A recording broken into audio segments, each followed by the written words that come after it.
Yo, what is going on, everybody, and welcome back to Shooting the Shit Uncensored. I am your host, the dad bod god, the bald, the beard, the fucking beautiful Piers Austin.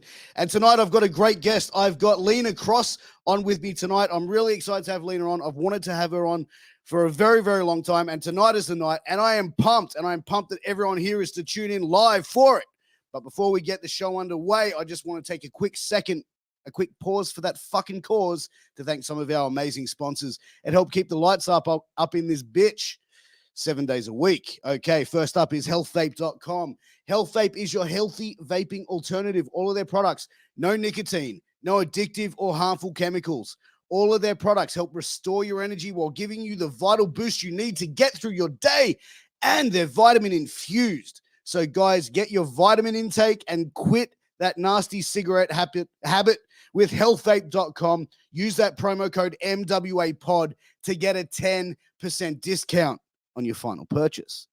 Next up is sleefs.com. That's SLEEFS, sleefs.com. Look, we all know an athlete in our lives. Hell, most of us claim to be an athlete. Well, if you are one of those people, you need to have all the gear, so you need to go and check out Sleeves. They've got all your athletic wear covered. They've got armbands, compression pants, compression shorts, compression socks, headbands, boots, mouth guards, and they've even got those dirty boxes that you always hear me raving about. These dirty boxes, I've got to say, are the most comfortable boxes that I own. As a matter of fact, I threw all my other boxes out the fucking window, and I only wear dirty boxes because they are so comfortable. They stay dry, they stay fresh, and they've got funky designs on the front, which are always going to keep my wife giggling at the end of the day. But guys, without further ado, make sure you check out Sleeves. Make sure you use that promo code MWAPOD for a 10% discount on your final purchase. Guys, also, while you're tuning in, welcome to the MWA Podcast Network. We have some of the best wrestling media going today. You've got this show, Shooting the Shit Uncensored. You've got the NXT Roundup. You've got Killing the Business, hosted by former ECW Original, the Kingpin, Angel Medina, and King Mega. You've also got Knights of the Gimmick Table, hosted by the Dead Presidents, Boogaloo and Lowrider, and Cade Lothbrock. Make sure you check these shows out, guys. They are absolutely amazing. But while you're there, hit the subscribe button, follow, leave a comment, hit the bell, all that good shit. And if you're listening on a podcast platform, please give us a 5-star review. We appreciate it. It goes a long way. It helps with the analytics and all that other good stuff. And it helps us reach more people, which at the end of the day, that's what we're trying to do, so we can do more content for you people. So please help us out. Whew, man. I'm excited. I got all of that out in 3 minutes, guys. So you know what? Let's get on with the show. Let's get on with my interview with Lena Kross.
And we're live on a Thursday night. Lena, thank you for coming on the show.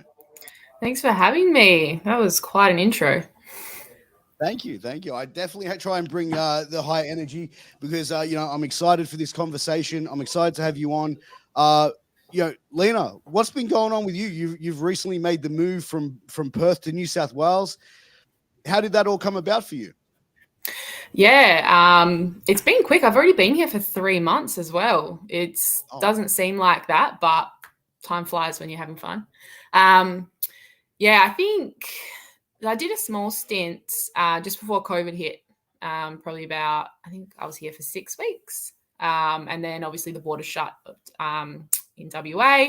So I flew home I was there, and just being there, we couldn't go anywhere. Like, I was very grateful that life in Perth was somewhat normal. We weren't really affected by COVID like the other states were, or the rest of the world for that matter. But I don't know, I was just feeling really stagnant. And I just needed a bit of change. So, because I'd already formed a few relationships here in Newcastle, that was kind of my priority, to just get out, go here, and yeah, get some excitement, get something new. And how's the transition been from Perth to New South Wales? Because I'm taking like you all of your support group back home, and then moving to a new city where like obviously you knew some people, but not obviously having that support that you do at home. Yeah, definitely. I guess it's good for like social media, and it's easy to stay in contact with my supports back in Perth. But honestly, I've just kind of slotted in. Everyone at Nui has been just amazing. So I haven't really felt it. I thought I'd get a little bit homesick, but no, not at all. How have you found, because you originally started training with started your career with New Horizon, correct? Yes. Yeah. So how have you found the differences between like the training like back over there and training in Nui? I think training at don't mind. I don't even know who that was. So yeah, training at New Horizons, because obviously it's run by fucking Carter Deems, everyone. Menace. Yeah, so New Horizons obviously run by Mana, who trained with Wild Samoans. So he's got that real traditional kind of background of where he runs his trainings and he runs his school. So that kind of concept and understanding, awesome for foundations and building a wrestler. But I think coming to Nui, where I guess there's more, I would say lucha styles, where your trainers are Adam Hoffman, Carter Deems, Bonza comes down. It's it's good to get a different insight, I think. More, I want to say like modern and then traditional, if that's how you kind of want to. Yeah, 100%. It's interesting because like I know people in the States that have told me about Mana, like that are friends with him, like as I said earlier, like the Dead Presidents and GGP, and a lot of guys from the States have said, oh, Mana, like he's in Perth, like this guy is like, and they speak very, very highly of him, and he knows a lot of people in the industry and has brought out a lot of stars. But what I find interesting is like New Horizon Pro, we don't really hear a lot of like we do other promotions, but they have some like great talent working there. Yeah, it's kind of locked behind a door, I guess. But being inside, like, Mana's so good. And obviously he's dealing with a few like health concerns at the moment, so you don't get to see him as much. But when I first started training under him, just his understanding and knowledge, like you said, he knows wrestling. He knows so many people. He's had matches with people you wouldn't even think, like dream matches for people nowadays. He's been in the ring with. Yeah, his understanding and knowledge of wrestling is just on another level. And I'm very grateful that I had that opportunity, especially coming into the industry as well, because he's definitely looked after me throughout that. Yeah, I think as well, like, coming in as well, learning like a traditional sense of the basics would probably give you a more of a fonder respect for what it is as well, for a lot of sense. And I'm assuming most training schools would be going through the basics and the real traditional stuff at first to sort of really teach you the fundamentals essentially. Yeah. But I think it's really important to have that strong basis there. And, that definitely sounds like where he tries to deliver with his training from what I've heard. Yeah, for sure. Definitely. He definitely has his own style of how he runs things. And yeah, like I said, very grateful that was kind of my introduction to professional wrestling. How did you find Mana and New Horizon? I was very naive, and I didn't realize that like independent wrestling was a thing in Australia, let alone Perth. I was always, the E was the only wrestling ever. And I don't know how you got there, but you just got there. So I just ended up Googling one day, like wrestling in Perth, and New Horizons was the first hit on the page. And I was like, yep, click that email, and went down, and here I am. Was it like going in there, like, you know, did you have any expectation of like your first day, like, you know, attending there?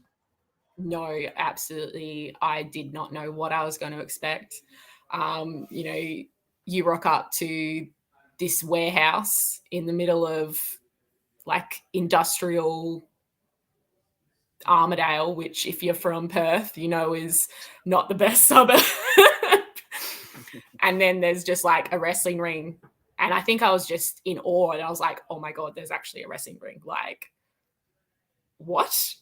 And then just a bunch of guys really doing squats. So It's crazy because so many people like, you know, come in and they had like no idea there was indie wrestling existed, or, you know, no idea about Australian wrestling. And, you know, Gavin McGavin, I was talking to him the other night and he had the same thing. He was like, oh yeah, I'll come here, I'll do the basic training for 3 months, then go to the States and become a star. And he's like, then I walk in, I'm like, holy shit, this is like an actual thing here. Yeah, it's nuts. And now obviously being a part of the whole independent scene within Australia, you have this whole new appreciation that I obviously can't speak for other people who knew it before starting, but having absolutely like no idea about anything, and then coming into this scene and seeing your friends go places, go to America, get signed, all that. It's really exciting, and it's exciting to be a part of. And it's hard to explain if you're not in it. People just don't understand. Like, you try explain wrestling and people just don't get it. Well, it's kind of like, you know, yeah, I was saying this the other night. It's like, if you believe, you don't need an explanation. There's no explanation needed. But if you don't, no explanation will do. And I think that's where, like, I've always said, like, wrestling, it's either you get it and you love it, or you just don't get it and you're not a fan of it, which is fine because 100%. You know, it's not for everyone. Yeah, definitely. And I think you know, because it isn't for everyone, and, you know, wrestling's not easy. It's hard on your body, it's hard on your mind, it's hard on your relationships. Like, it's hard. And, you know, if you don't love it, you wouldn't really be doing it, in my opinion, anyway. Yeah, 100%. I think professional wrestlers and even professional athletes in general, I think, have to be selfish a lot of the time, because to get to the top level, you need to be consistently training. You need to be consistently, you know, for pro wrestling, you know, in faces of promoters or at shows or being booked on shows. And unfortunately, you have to miss certain things. And it's like, I think real friends and real people in your life understand that and go, okay. And then the other people kind of fall off from it. Yeah. Oh, definitely. That's one thing I'm really grateful for, is that I have a lot of people outside of the wrestling world that are 100% supportive of me doing this. And I think that helps as well. What was like? No, you go. Sorry. You go. No, please continue. I was just going to say it'd be way harder if you didn't have that support system. I definitely think you need that, both like having the supports in wrestling because they understand what you're doing and where you're coming from, but then also having that support system outside, you know, cheering you on and believing that if this is what you want to do, just do it, and no judgment, because wrestling's weird. I think wrestling is weird. in a lot of ways, but in a good way, right? Good way, good way. Like it's just like like I took a friend of mine to a show the other night that I was working on, and I was kind of like, I'm like, hey, when you get there, this is kind of like how you shake hands with people in wrestling. He's like, bro, I know how to be in public, and I'm like, yeah, I know, but it just to like you won't get heat that way. Like if you go too firm, like some people might. And I'm like, just. And he's like, bro, and I'm like, trust me, this is how wrestling is. Trust me. You know what I mean? Yeah. And he was just shocked, and he was just like, I'm in awe. Like these people that are just like these larger than life are like. I said, it's just the way it is, man. This is how it's been from the beginning of time. Yeah, definitely. But like, what do you think was like the biggest rude awakening for you, like getting into wrestling? Like, was there ever a point where you were just like, holy shit, what have I got myself into? I don't think so. Nothing that really comes to my mind. You know, because I was a fan from a young age. So I don't know, you kind of have an idea of what wrestling is because I have an athletic background, like the fitness stuff, in ring stuff wasn't a massive surprise because I'd played sports my whole life. But no, I don't think so. Not yet, anyway. I say that, and then who knows? In a couple months, I'll be like, hey, here we are. Here's my rude awakening. But as far as like, you know, the wrestling scene in Perth and the wrestling scene in New South Wales, you know, how have you found, you know, the transition now? Because you've been on a couple of shows, I believe, FWA, PWA, and UE Pro now. How have you found, like, is there major differences in how the promotions are run as far as like on show day that you've experienced? I think each company is different. I mean, the structure's the same, but each company kind of does things a little bit differently. You know, you look at PWA and there's not a lot of other companies that are running like a PWA show does, because they obviously have their whole like production team, basically. You know, other companies just aren't running like that. So similar, but there is a level of difference, I'd say. Yeah. No, sure. Absolutely. What was like probably the moment that you, when you started to really understand all of the aspects of pro wrestling, like from the psychology, the in-ring, and just how it all works and goes together? Oh, I wouldn't say I definitely have it all yet. I am still definitely learning. I think because with Mana, like before COVID, obviously, he brought in a lot of people and they all did seminars. So learning from them, like I remember Jay Lethal, just listening to him speak about psychology and wrestling. And like you take little things from different people and you go, oh yeah, that makes sense. And like you just never have thought of it in that way. And they just say it, either they're saying the exact same thing, just a different way. And it clicks. It's like that light bulb moment. And you go, oh yeah, that makes sense. Like it even happened like a couple of weeks when I got here and I was taking a training. Hoff was going over and it was something, it was up and overs. And I just have never been able to get it properly. And he just said this one thing and I go, oh yeah, next one, did it.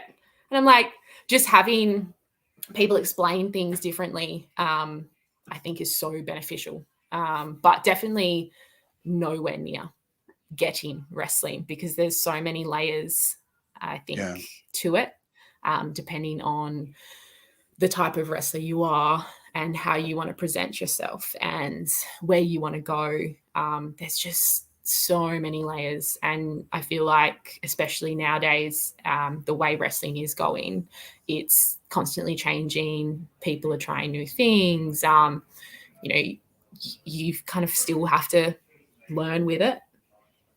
I think. Well, I think wrestling definitely evolves, and that's what like you look from what it was like, in the 80s compared to like the 90s, and then compared to like the early 2000s, and even to now. Like Yeah. it's always like I feel like every 5 to 7 years, wrestling evolves and changes and starts to slowly tweak, and by the time it comes to a fresh decade, it's like, I mean, not completely different, but just evolved to something, to another level.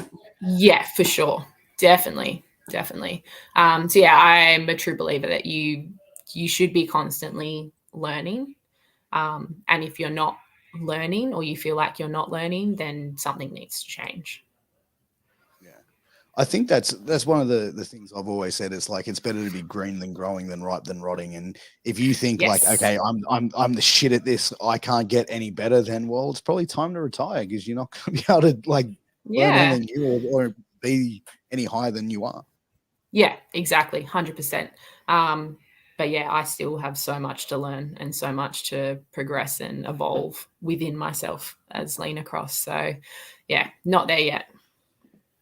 But as far as developing a character and going through that like stage and process, how did you put, the Lena Kross character together? How did you come up with like the name and, and the whole and the whole act? I feel like, and I hate bringing in gender, because I think wrestling's wrestling. Agreed. But I think as a female, it's a lot easier because obviously there's not that many of us. So it's easier for us to just be like, Lena Kross is this tall, bigger than a lot of other girls, bigger than some of the guys. She's just this big bitch, goes out, presents herself really strong. Like, to me, and that's something that I'm working on at the moment, is how I can make that deeper. Because, at the start, when you're just coming out, I think it was fairly easy for me to just be that female on the shows. And you're automatically, you kind of get that reactions and you get that support without really trying and really putting much thought into it. That might sound bad.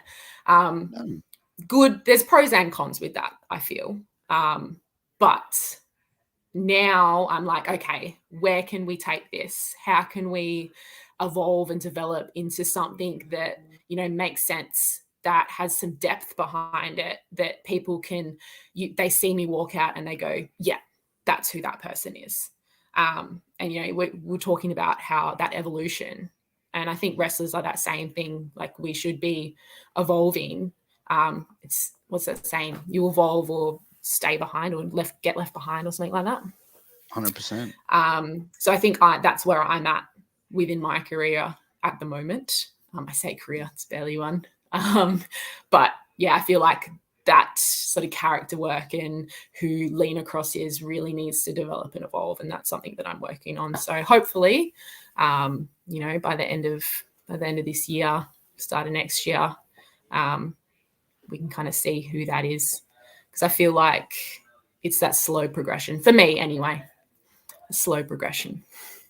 Yeah, but I think that's always like the characters always have to evolve, and I think you look at someone like Chris Jericho, for example, who I sort of compare him to like a Dave Grohl, someone who's been cool for 30 fucking years, and just what I mean, but has changed looks and styles over those years, and just gotten each one over. And I think that just shows, you could probably do the same old shtick to a certain extent, but like even at that level, like for him to evolve, change looks consistently, just goes to show, and is probably a prime example of that. Yeah, oh, definitely, 100%. Another person is obviously Rig. He was on the show a couple of weeks ago. Same thing with him. Like, he's had the few characters now, and now he's just like the chief. So he's like demonstrated that evolution and how you can, evolve with a character, and they can be completely different. Headhunter, Rig, and Chief, they're fairly different characters, but it's the same person. And talking to Rig, I see like his character now more of himself in that character, like the footy fan that, putting, Yeah. that Yeah. the gimmick on and stuff like that. And I think those characters are the ones that probably resonate the most, because I think for wrestling fans, connect with what's as real as possible, because like, Mhm. they're always convinced, hey, this is a shoot, but everyone knows what's going on. Everyone knows the deal. Well, for the most part. So I Yeah. think that when Yeah. they have a believable character which is real and can put them in reality to a certain extent, I think those are the ones that really resonate, both heels and baby faces. Oh, 100%. 100%. I agree with that for sure. You mentioned, obviously, gender in wrestling and how wrestling has evolved, and now we see obviously a lot more intergender wrestling. What do you think are the benefits and then probably, let's say, the benefits and the negatives of intergender wrestling, in your opinion? I don't really see a lot of negatives. Maybe my perspective is very different to other people's. But I was the only female training when I started. So I never got the opportunity to face other females. So yeah, intergender wrestling was wrestling to me from the start. It wasn't intergender. It was just, I come to training and I wrestle. They're guys. It's still wrestling. And I think, with my size and all of that, because the go-to is it portrays domestic violence or it's not believable. But my size, I'm just as big as most of the guys.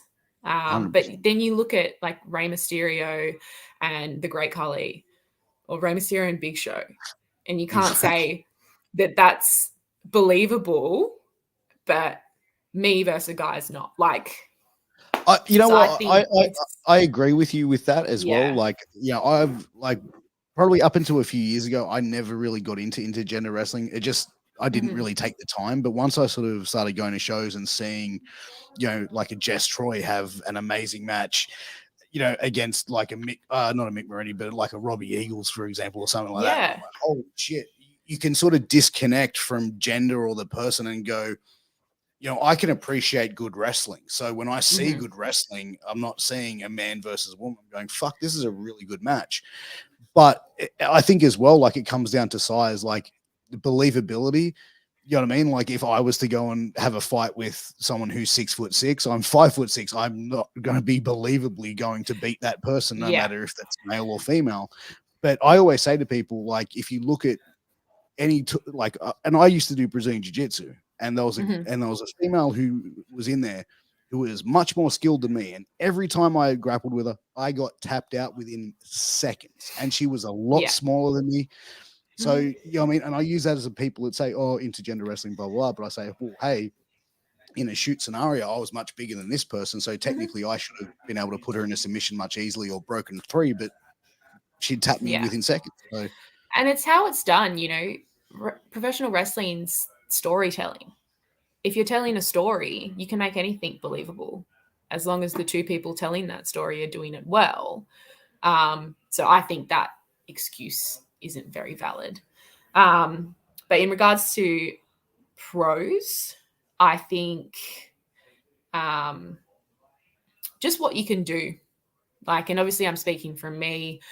If I have a match with another female, I'm usually, the person basing, the person taking all of the moves. Within that storyline of what we can really tell, I guess there might be some limitations to what we can physically do, what makes sense, all of that sort of stuff.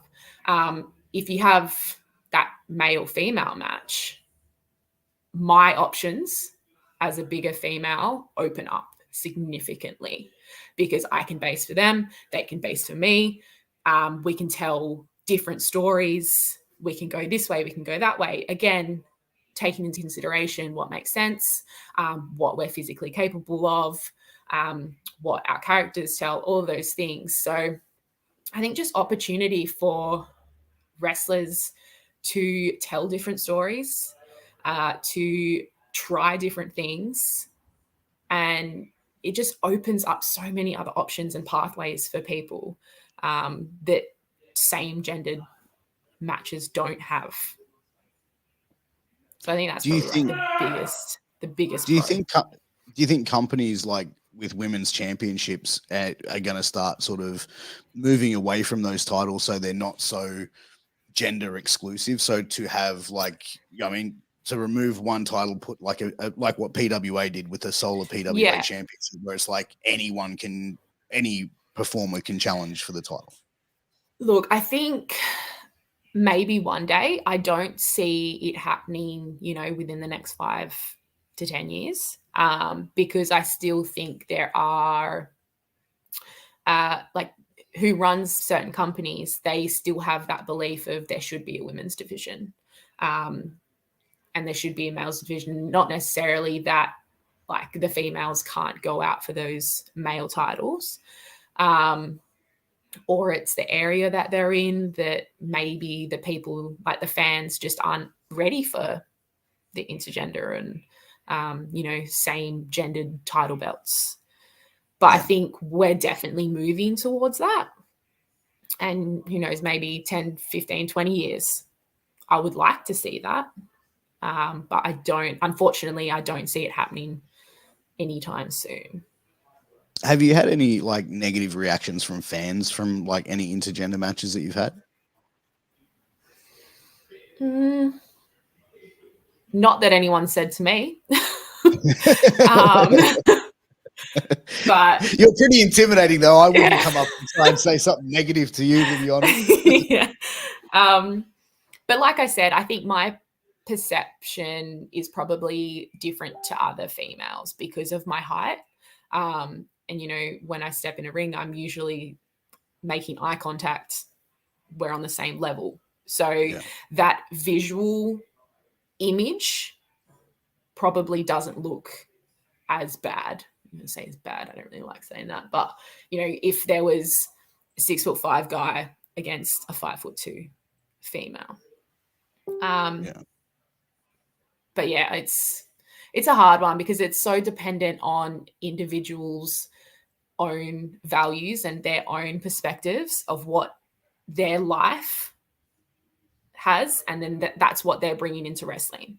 So if outside of wrestling they have this value of there's no way a man and a woman can be in a fight because it just doesn't make sense, when like really we're two consenting adults, we're choosing to fight each other, we're telling a story, that there's no correlation and no similarities between what we do in that wrestling ring to what happens outside. But yeah, unfortunately, I think it's just when people are more open and ready to accept that, then I think we'll see a lot more of that openness with companies that would drop those women titles.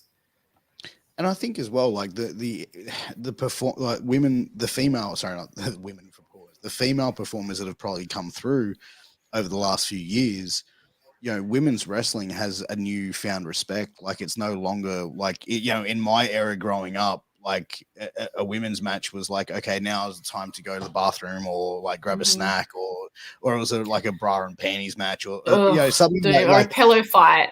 Don't get me started. Oh, yes. Yeah. And that helps as well because that's what, unfortunately, like WWE is the product that everyone knows. Yeah. And, most fans are going to watch that. So if they're portraying their women in bra and panties and pillow fights and a minute match where the quality just isn't there because A, they're not trained because they're just models that they've brought in to look a certain way. And 2, they don't have any time to actually tell a story. So it's so hard. And that's what people's views are. Oh, that's women's wrestling, when that's not women's wrestling at all. We're athletes, we're wrestlers. We train the exact same as the guys do. 100%. And like, because, unfortunately, like you say, it starts with E, but it doesn't start with the E. But because their perception changed of it, I think that's helped, the rest of the independent scenes and the fans be, oh, okay, yeah, like we should be giving women more of a shot. Do you Like, think do you think the E was kind of like pretty much like forced because like they had this such amazing talent, and you saw like Ronda Rousey like years ago in the UFC being like this mega fucking star, and then other companies starting to highlight women. Like I remember TNA like probably 10, 12 years ago doing a ladder match between Gail Kim and Taryn Terrell, which was probably the best match on the card. Oh, 100%. Their hand was forced, in my opinion. Like, if you look back at, say, probably around, I'm terrible with dates, so I might botch this, but, around 03, 04, maybe, when, like, Trish and Lita were, like, peak. Beth Phoenix had just come in. They'd had Gail Kim. Mickie James was there, like, Michelle McCool. Like, they were good wrestlers. And, like, I go back now and watch some of their matches, and I'm like, these aren't half bad for what they were given. And then I feel like the E went back like 10 steps, and then that's when they brought all the models in. And But even but even in the 90s, they had such top women there, like Molly Holly, Ivory, Jacqueline, women that could work and are like properly trained and can go in the ring. And it was like, that's what I mean. Like, I feel like they were going up to where like they were, when the whole Give Divas a Chance movement came. Like, I feel like the E were already there at like that 03, 04 period. And then 05, 06, they brought in the Diva Search, they brought in the models, and then it just went down. And then they had to rebuild again. And then I think just the fans had enough, and that really forced their hands to go, oh, okay, let's give women some more time. And then, like you said, seeing, UFC, Ronda Rousey, other big, sports companies projecting female athletes as athletes and not just as this is sex appeal, whatever. But yeah, they got there in the end. Let's just hope they keep going up. Because I always wondered that, like, even like I watched bra and panties matches when I was a teenager, right? So I'm a teenage boy watching this. I'm just like, so the whole premise is to strip someone against their fucking will. That kind of seems a little bit like, wrong. Bro, I don't want to see that. Like, that's so wrong on so many levels. Like, yeah. And you look at it, now and go, how was that on TV? I think it was just how was that given the green light? But it was the era. It was definitely the era. Like the 90s were like the Jerry Springer, Shock TV, Jackass, pushing everything to the limits. Like nothing was offensive back then. Like, you know what I mean? I remember being a teenager walking around with a t-shirt, like at 11 years old, with a t-shirt that had like a big guy with a big beer gut on it, and it said, "This is not a beer gut, it's a fuel tank for a sex machine." And I was 11. So I look back and thinking, how the fuck could my parents sit there and just go, "Yeah, that's a good shirt for this kid to wear." Is fine. Yeah. Oh, definitely. Like, times have changed, and I think it's just people are being called out on shit that you shouldn't really be doing now, rather than kind of letting things slide. Yeah, I mean, like we definitely saw that with the speaking out movement, and saw a lot of people sort of get just removed from the industry, and it was a good cleanup. And I think even now, like, it's still sort of happening. You're seeing certain people getting, called out for shit because people aren't tolerating that anymore. And why should they? Like, you know what I mean? If you're at the end of the day, we're all there because we love the same thing, right? We all love professional wrestling. So if someone is a little bit different to the norm, or like is a female, and you know what I mean, around a bunch of guys, just be respectful. Like, fuck, it's not the simple say I put is just don't be a dick. Yeah, it's not that hard. It's not that hard. Like, I've been very, very fortunate that I haven't had to experience that in the wrestling world. I've been surrounded by very respectful guys that are my mates and my friends, and they would be disgusted if, you know, anyone did that to me, and I would be disgusted if they did that to any other female, male, doesn't really matter on their gender. So I was reading a lot of those things during the speaking out, and yeah, felt grateful in a way that I didn't have to experience that. But yeah, on the adverse, like they're not all, wrestling isn't all that, you know, and I think that time over Twitter, I didn't like going on there. Like it was rough. There was just so much going on. The only thing I feel bad for is like, you know, like speaking out, I think was for a lot of good, but there was a lot of the false accusations that came out. And to me, it's like the false accusations sort of diminish and little the actual truth of certain accusations and stuff like that. And I feel like some people treated it like, oh, I don't like you, so I'm going to fucking help try and bury your career, or I'm trying to fucking pull you down a peg or two. And it's just like, what, like, you know what I mean? Like, to me, I was just like, that's fucking rough. Like, I read some of them, like, that can't be true. And that's just shit. And it's a lot, like, that's just fucking shit. Like, again, don't be a dick. Don't be shit. Like, you're taking away from people and victims that have actually had to deal with this, and that it has taken obviously so much to tell their story. You're taking away from their story, and then you're bringing people down who don't deserve to be brought down, because everyone was just like thrown in this pool, and if you got spoken out about, you're all together, when it definitely shouldn't have been like that. But yeah, it was a weird time during that little period. It comes down to, I think, you know, like, and I had this conversation around the time where someone that I know goes, well, if it happened, well, why didn't they speak out years ago? And I'm like, and this person was a trained police officer. And I'm like, are you serious?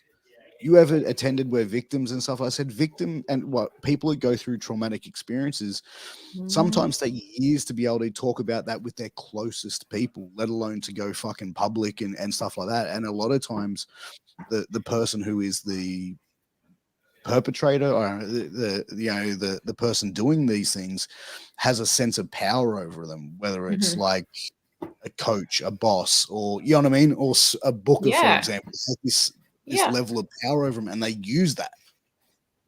Oh, definitely. And, you know, that's just not in wrestling. I think that's societal views about assaults in any forms. Because you look at the numbers, there are so many assaults that happen that don't get reported, purely because the same thing, the people that assaulted them are in a position of power, or it's that shame that no one's going to believe them.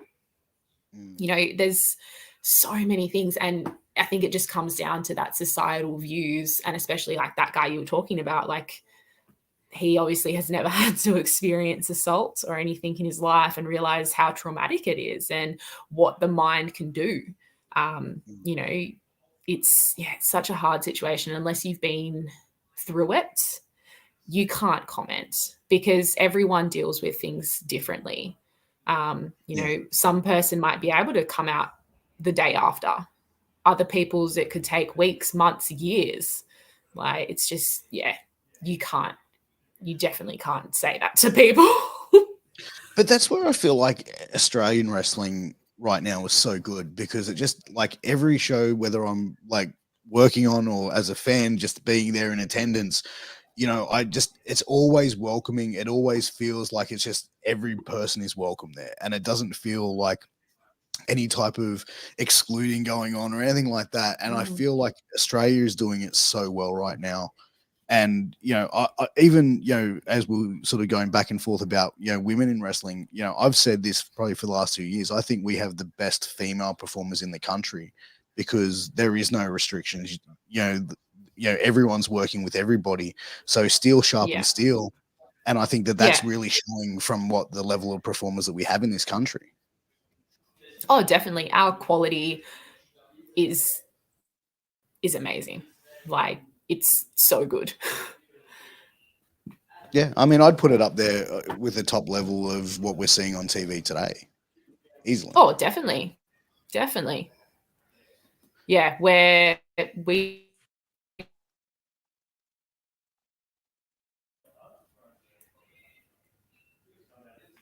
You still there? yes, it just glitched there. Yeah, just cut out. Yeah. No, Yeah, all yeah. good. We're back. But, We're back. yeah. But that's the thing, I think, as well, like, for that, it's, the level of talent that we've got here, and also the platform. When we look at back through, the last year or last 2 years with lockdowns, when the rest of the world was locked down, Australia was opened up and at full capacity for shows. And we were seeing, and I think a lot of eyes were on Australian wrestling, especially through all the streaming services that are available now. And I think it really gave a sense for Australian wrestling to shine during that period. Unfortunately, from what was going on in the world, of course. Yeah, oh, definitely, for sure. And and I think our Aussie wrestlers that have been signed and that do so well outside of Australia, they're at a quality that gets people to go, oh, you're from Australia. And then those eyes are brought back to what we're doing here as well. So there's those different levels, for sure. But yeah, COVID, I think, wasn't too bad for us. Yeah, I agree with that. But for yourself, like, when you got into wrestling, was the E always the goal for you? Or was it just like, you know what, I want to go there, try it, have one match. If I like it, continue. Or was it like, did you have stars in your eyes? Yeah, I think originally it was, I think, self-doubt of like, oh, can I do this? Is this something that I could do? And I think not knowing literally anyone in the wrestling world, like, that's a pretty big jump to go, okay, let's go into this world, basically, because the wrestling world is a realm of its own, I feel. Yeah, To go, absolutely. okay, let's jump in here. And then I think once I was like, yeah, I could do this, I was like, yeah, like, if I got signed, that would be the dream. And I think, it's good now that there's more options, even in the 5 years, like with AEW coming in now, it's not just the E, and people like, like Robbie getting a New Japan contract. It's like there's other options that aren't the E anymore, and you can still make a career out of wrestling, which is great. Like, Yeah. and It gives more yeah. options for a product out there as well. And it's definitely different. Like, you look at the WWE product compared to the AEW product, it's completely different in a lot of ways. Very similar. Like, obviously the wrestling and the basics are Yeah. all very similar, but like there's different feels to it. And New Japan, again, another completely different feel to it. Yeah, for sure. There's so many options.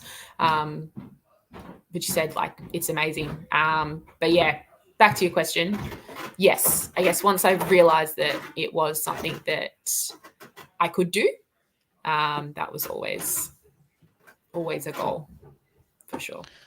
Like, with, obviously, over there in WWE, like, and the signings and releases, is that kind of like a fear, as like I don't know, like, is it kind of like a double-edged sword, like getting signed and then you're like, oh shit, what if I'm there for 3 months and get released? Like, I go there, I set up shop, I set up home, and then what happens in 5 months? Like, is that a fear, or is that something that sits in the back of your mind at any stage?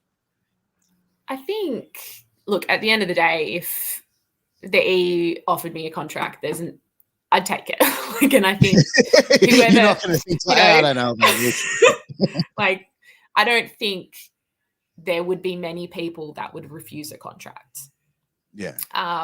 Even if it was for 3 months, like, the exposure, the knowledge, the experience that you would get being there for 3 months would be, like, better than anything else, because obviously they've been around for so long. They know their shit. They know how to run shows. Their resources, their trainers, like, it's all top World top class, yeah. guys, top facilities, everything. Like, you Obviously, it would suck, and it's not what you would want. No. But it's how, I guess, you look at it. And hey, if you were there for 3 months, as long as you made the most of those 3 months and put the work in and busted your ass, then you could get a lot of shit out of those 3 months and be a better wrestler after it. Oh, 100%. For yourself, is traveling international something that you have planning to do in the near future? Is that something like going over to the States, the UK, or Japan and trying, different countries? Yeah, for sure. So I was actually originally supposed to go to Japan May of 2020, but obviously COVID kind of put a pin in that one. So hopefully Japan will be on the cards soon. But I have actually booked flights to America at the end of this year. Oh, so wow. I will be in America in September. So I haven't announced it anywhere. So this is my official first announcement. There you go. But yeah, so I'm Lena Kross hoping to, American tour. So yeah, I'm not expecting anything. I've put a couple feelers out to just train, even if I like training just to go over there again, get those different cross section, goes international.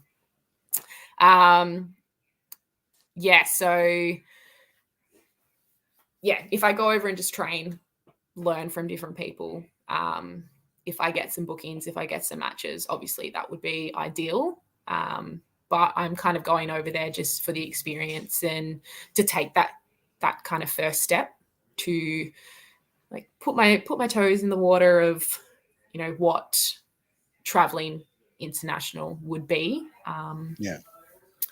So yeah, exciting things. As well because in the US, they run indie shows nearly 6-7 days a week over there as well. So if you're lucky, you could end up wrestling every day. Well, that's what I mean. Even you see Shazza, she's just done her 3-month tour, and it was something ridiculous. I can't even think of the numbers. It was 43 matches that she wrestled. That's nuts. Or I don't know the numbers, but it was something insane. It was something insane. Obviously, I wouldn't be doing that, but that's awesome that is out there, and that you can do that. Make a tour out of it and just go nuts. Yeah. Whereabouts in the United States are you going? So I'm going to be based on the East Coast. So I'm planning to be up kind of around New York area for the start of it, and then I'll make my way down to Florida. Oh, excellent. Yeah, it's definitely from what I've heard, the East Coast is the place to be over there. When you're there, I'll definitely make sure to put you in contact with Cade Lothbrock. He's one of the indie guys over there that I know, and maybe put you in contact with a few people. So, but I'm sure you've definitely got people already putting you in contact. But for yourself though, going over to the States, to get that opportunity to go over and train, how long are you planning on staying there? So pretty much just for wrestling, I've kind of booked out about 4 weeks to just go over, train, wrestle if I can. If I don't, I'll be back. But at least that way I've kind of shown my face, hopefully make a few connections on that face value rather than through people, and just experience what, wrestling in America is like. So yeah, I've kind of said about 4 weeks. That's a pretty good stint over there though. That's a pretty decent working holiday. Yeah, exactly. So I'm looking forward to it. I just finished paying for everything this week, so large chunk of money's out. So now I'm like, okay, I've got a little bit, just buckle down and save before I get over there. But yeah, pretty much the whole of September I will be over there. I'm thinking I'll make a post tomorrow, so keep an eye out on my socials. Well, I'll make sure to clip that as our micro content about you announcing it as well. And I'll tag some people in it as well for you. So if that helps. Yeah. But you know, as far as like wrestling here in Australia, have you got any shows coming up that we can know about that the fans can go and see? Yeah, so the next one is Nui Pro 95, I think it is, in 2 weeks. That's my next one. And I don't think the other ones have been announced yet. So just that one for now.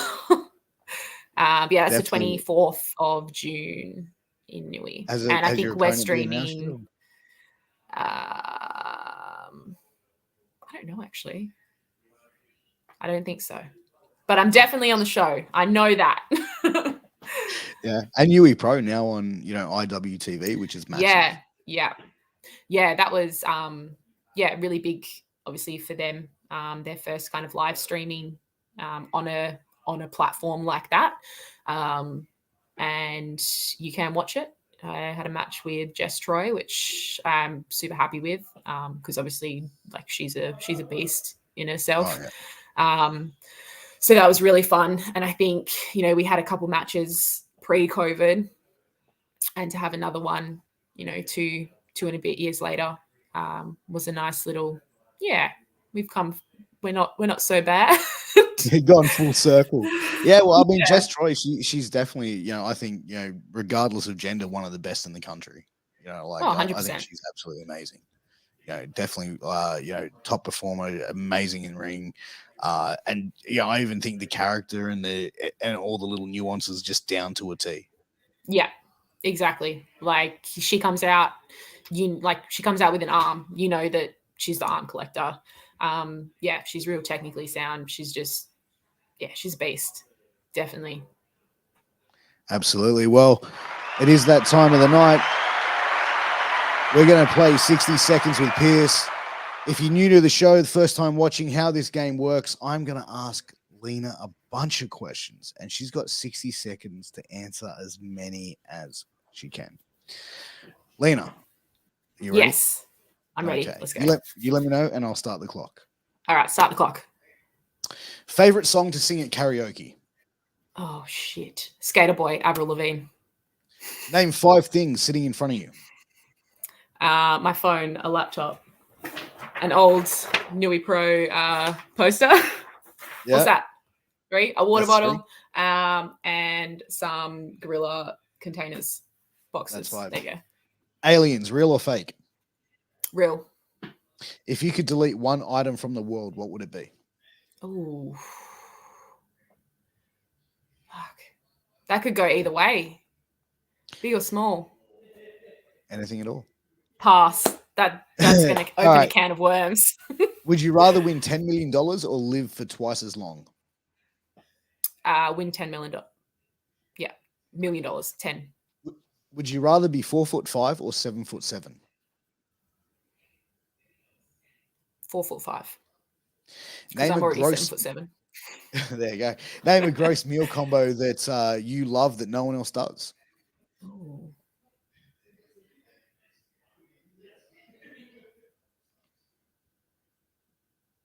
Fuck. I don't think I ate anything gross. Well, there you go. Which celebrity would play you in a movie about your life? Oh. You know, I don't really get a lot of celebrities, but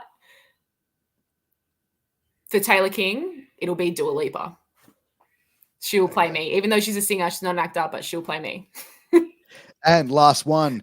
In 5 minutes' time, you are being shipped to outer space. What 2 personal belongings do you take with you, excluding human beings? Can it be food? Sure. Like a never-ending supply of hot potato chips. Right. Good hot potato chips. Good. Yeah, like crispy chicken salt, good potato chips. Second would be cards, like a deck of cards. Yeah. Nice. Yeah. Well, that has been 60 Seconds with Piers. Lena's going to get abducted and go over out of space with my hot chips and my cards. There you go. So you'll get some poker and you'll get a good feed. But Lena, thank you so much for being on the show. It's been an absolute pleasure. And I always say this when I've had a great conversation, when you look and see that an hour's gone by and it's just flown, you know it's been good. Yeah. But Lena, where can everyone find you on social media? Where can they get some merch and support you as well? Yeah, so socials on Instagram. I mainly use Instagram. I do have a Twitter. I'm not that active on it, but it's at Lena_Kross with a K. And I have merch on Wrestler Merch. Also look out because I am releasing a new design soon. There you go, guys. Make sure you keep an eye out for it. Make sure you go and buy it. But Lena, again, thank you so much for being on. Guys, also, thank you for everyone who tuned in live. Thank you for everyone who's catching it post-live. We appreciate you. Please make sure you like, share, subscribe, hit the bell to stay notified if you're watching on YouTube. If you're listening on a podcast platform, please give us a 5-star review. We fucking appreciate it. It goes a long way. Huge thanks to our sponsors, Health Vape and Sleeves. Make sure you go and check out those sponsors, guys, and use those promo code MWAPOD so you save a bit of money on us as well. Tell them Piers sent you, tell them Lena sent you. Won't do anything for us, won't do anything for you, but hey, at least she's talking about our names. But guys, make sure you tune in tomorrow, 10 a.m. Australian time, which is 8 p.m. USA Eastern, for Killing the Business with Kingpin and King Mega. But until next time, guys, we'll see you again very soon. Take care. All the best. Peace.